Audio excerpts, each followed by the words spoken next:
Hello বন্ধুরা, প্রিয়া ইপসা কিচেনে তোমাদের সবাইকে স্বাগত। চিকেন বিরিয়ানি তোমরা প্রত্যেকেই খেয়ে থাকবে। একবার আমার মতন করে চিকেন পোলাও বানিয়ে খেয়ে দেখো, দারুণ খেতে লাগে। রেসিপিটা ভালো লাগলে প্লিজ আমার চ্যানেলটিকে লাইক ও শেয়ার করে দিও। তবে দেখে নাও আমি এটা কেমনভাবে তৈরি করি। চিকেন পোলাও করার জন্যে আমি চিকেন নিয়েছি 600 গ্রাম, আর চিকেনের পিসগুলো দেখো বেশ বড় বড় রেখেছি।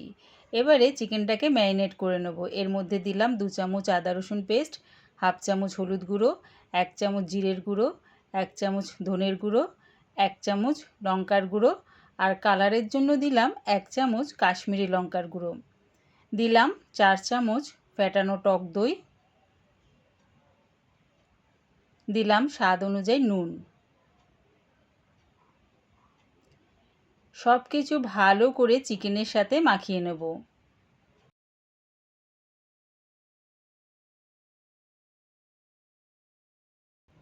ভালো করে মাখিয়ে নিয়ে এবারে এটা চাপা দিয়ে রেখে দেব 30 মিনিটের জন্য।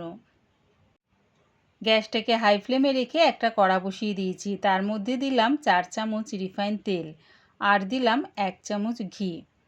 ফোড়নের জন্য দেব 2-3 টুকরো দারচিনি, একটা স্টার আনিস, 4টে ছোটো এলাচ, একটা বড় এলাচ, 4-5টা লবঙ্গ, 2টো তেজপাতা, একটা জয়িত্রী, আর দিলাম হাফ চামচ গোটা জিরে।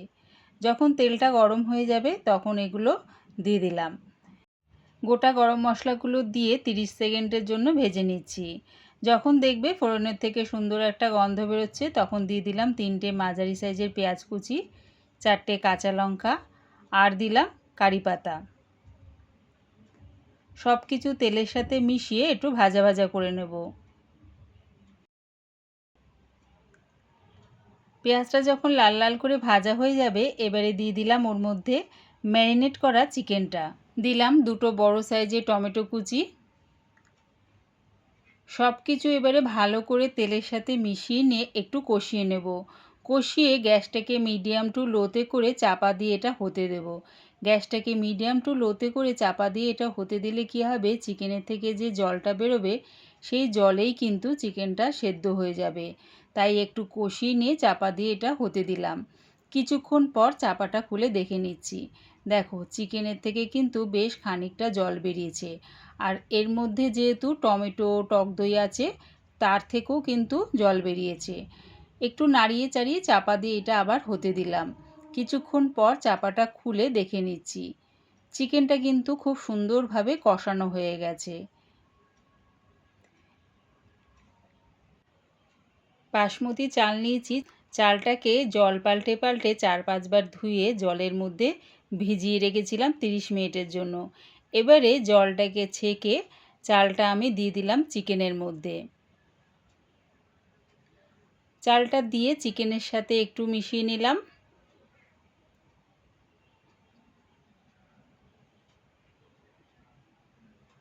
ভালো করে চিকেনের সাথে মিশিয়ে নিয়ে যে বাটির মাপ অনুযায়ী আমি চাল নিয়েছিলাম, আমি এই বাটির 1 বাটি চাল নিয়েছিলাম, সেই বাটিরই 2 বাটি আমি জল দিয়ে দিচ্ছি। যে পাত্রের মাপ অনুযায়ী চাল নেবে সেই পাত্রের মাপ অনুযায়ী ডবল জল ব্যবহার করবে। 2 বাটি জল দিয়ে দিলাম 1 মুঠ ধনেপাতা কুচি আর 1 মুঠ পুদিনা পাতা কুচি। দিলাম 1 চামচ ঘি। সব কিছু এবারে ভালো করে মিশিয়ে নিলাম। ভালো করে মিশিয়ে নিয়ে গ্যাসটাকে হাই ফ্লেমে রেখে এটা ফুটতে দিলাম। যখন দেখবে এরকমভাবে ফুটে গেছে তখন আবারও একটু নাড়িয়ে চাড়িয়ে নিলাম। গ্যাসটাকে এবারে মিডিয়াম টু লোতে করে চাপা দিয়ে এটা হতে দেব। চাপা দিয়ে এটা আরও 15 মিনিটের জন্য হতে দিয়েছিলাম। 15 মিনিট পর গ্যাসটাকে অফ করে দিয়ে 10 মিনিটের জন্য রেস্টে রেখেছিলাম। 10 মিনিট পর তোমাদের চাপাটা খুলে দেখাচ্ছি। দেখো রেডি হয়ে গেছে আমার দারুণ স্বাদের চিকেন পোলাও। জলটা কিন্তু একদম শুকিয়ে গেছে, আর দেখেছো ভাতটা কি সুন্দর ঝরঝরে হয়েছে। একবার আমার মতন করে বানিয়ে দেখো, দারুণ খেতে লাগে। আমার এই চিকেন পোলাও রেসিপিটা পুরো দেখার জন্যে প্রিয়া ইপসা কিচেনে থেকে তোমাদের সবাইকে অনেক ভালোবাসা রইল। চিকেন পোলাওটা পরিবেশন করলাম একটু শসা কুচি আর পেঁয়াজ কুচি দিয়ে। আমার এই চিকেন পোলাও রেসিপিটা ভালো লাগলে প্লিজ আমার চ্যানেলটিকে সাবস্ক্রাইব করে দিও।